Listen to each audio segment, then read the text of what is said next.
France और पड़ोसी देश नेपाल के बाद अब भारत भी कहीं जेन जी के गुस्से का शिकार तो नहीं बनने लगा। इसी प्रसंग में पिछले दिनों विपक्ष के नेता राहुल गांधी ने एक्स पर जेन जी की चर्चा की थी। उसके गुस्से की ओर इशारा भी किया था। उस पर भाजपा बौखला गई। लद्दाख में जो कुछ भी शुरू हुआ है, क्या यह वो उस भूचाल की ओर इशारा नहीं कर रहा? वहां सीआरपीएफ की गाड़ी जला दी गई, कई जगह तोड़फोड़ हुआ, यहाँ तक कि भाजपा का विशाल कार्यालय तक को आंदोलनकारियों ने फूंक डाला। आज हम लद्दाख में शुरू हुए आंदोलन और जेएनजी की भूमिका पर चर्चा करेंगे। मेरा नाम है किसलय। आप देख रहे हैं यूट्यूब पर न्यूज़ मेल डेस्क की प्रस्तुति न्यूज़ अपडेट।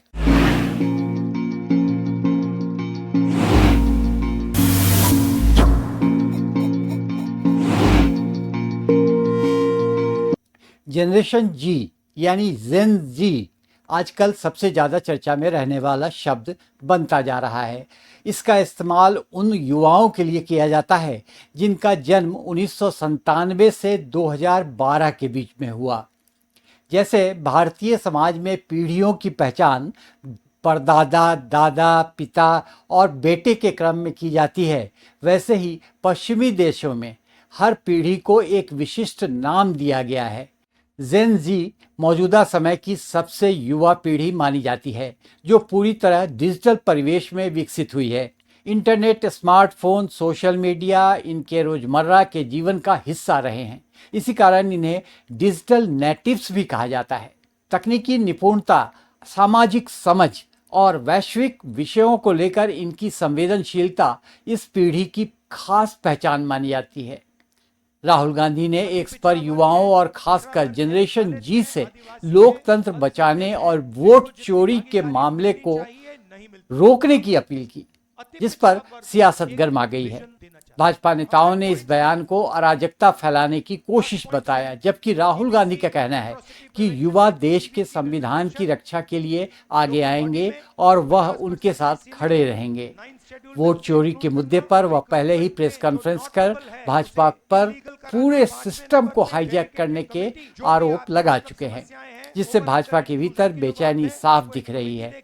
बिहार में अमित शाह की सभा में भीड़ ने वोट चोर के नारे लगाए, जो माहौल का संकेत भी है। भाजपा नेताओं को भी आशंका है कि लंबे शासन के बाद युवा बेरोजगारी और निराशा से असंतुष्ट होकर कहीं विद्रोही रुख न अपना ले। हालांकि राहुल गांधी की मंशा क्रांति भड़काने की नहीं मानी जा रही, लेकिन उनका यह रुख सरकार के खिलाफ संघर्ष की रणनीति का हिस्सा माना जा रहा है। इसी बीच लद्दाख से बड़ी खबर सामने आ रही है। लेह में बुधवार को हालात अचानक बिगड़ गए, जब हजारों लोग सड़कों पर उतर आए। प्रदर्शनकारियों की सबसे बड़ी मांग है लद्दाख को राज्य का दर्जा, भूमि और रोजगार की गारंटी और संविधान की 6ठी अनुसूची में शामिल किया जाना। गुस्से में भरी भीड़ ने भाजपा मुख्यालय और एक पुलिस वाहन में आग लगा दी, पथराव किया और हालात तनावपूर्ण हो गए। स्थिति को काबू में रखने के लिए जिला प्रशासन ने कर्फ्यू लगाने का ऐलान कर दिया। यह घटनाक्रम भाजपा के लिए इसलिए भी चुनौतीपूर्ण है क्योंकि नवंबर में परिषद चुनाव होने वाले हैं। 2019 में जम्मू कश्मीर से अलग होकर केंद्र शासित प्रदेश बने लद्दाख में असंतोष लगातार बढ़ रहा है। प्रसिद्ध पर्यावरण कार्यकर्ता सोनम वांगचुक 15 दिनों से अनशन पर थे। मंगलवार को उनके साथी गंभीर रूप से बीमार पड़ने के बाद बुधवार को माहौल और गर्म हो गया। वांगचुक ने हिंसा की निंदा करते हुए इसे सामाजिक अशांति बताया और शांत रहने की अपील की। उन्होंने कहा कि बेरोजगारी और सरकारी उपेक्षा से युवाओं का गुस्सा भड़क रहा है। हिंसा बढ़ने के बाद उन्होंने अपना अनशन समाप्त करने की घोषणा भी कर दी। करगिल के सामाजिक कार्यकर्ता सज्जाद हुसैन ने इस हालात को सरकार की नीतियों की विफलता करार देते हुए शांतिपूर्ण समाधान की मांग की है।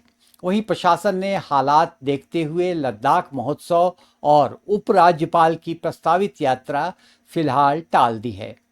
करगिल डेमोक्रेटिक अलायंस ने पूरे क्षेत्र में बंद का आह्वान किया है और उच्चाधिकार प्राप्त समिति की बैठक जल्द कराने की मांग की है।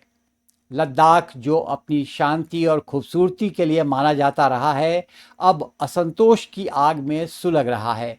आने वाले दिनों में केंद्र सरकार का अगला कदम यहाँ की स्थिति को तय करेगा। क्या लद्दाख को उसकी संवैधानिक मांगें मिल पाएंगी या संघर्ष और गहराएगा, यह देखना बाकी है।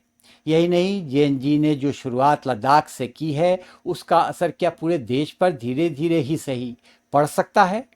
इस सवाल पर आपकी प्रतिक्रिया बहुत ज़रूरी है। अपने आसपास के हालात की समीक्षा करते हुए कृपया कमेंट में अपनी बातें जरूर रखिए। वीडियो पसंद आया तो लाइक कीजिए, शेयर कीजिए। आने वाले वीडियो के लिए हमारे चैनल न्यूज़ मेल डेस्क को सब्सक्राइब करके घंटी वाले आइकन को जरूर दबा दीजिए ताकि आपको हमारे वीडियो की सूचना समय पर मिल सके। धन्यवाद, नमस्कार।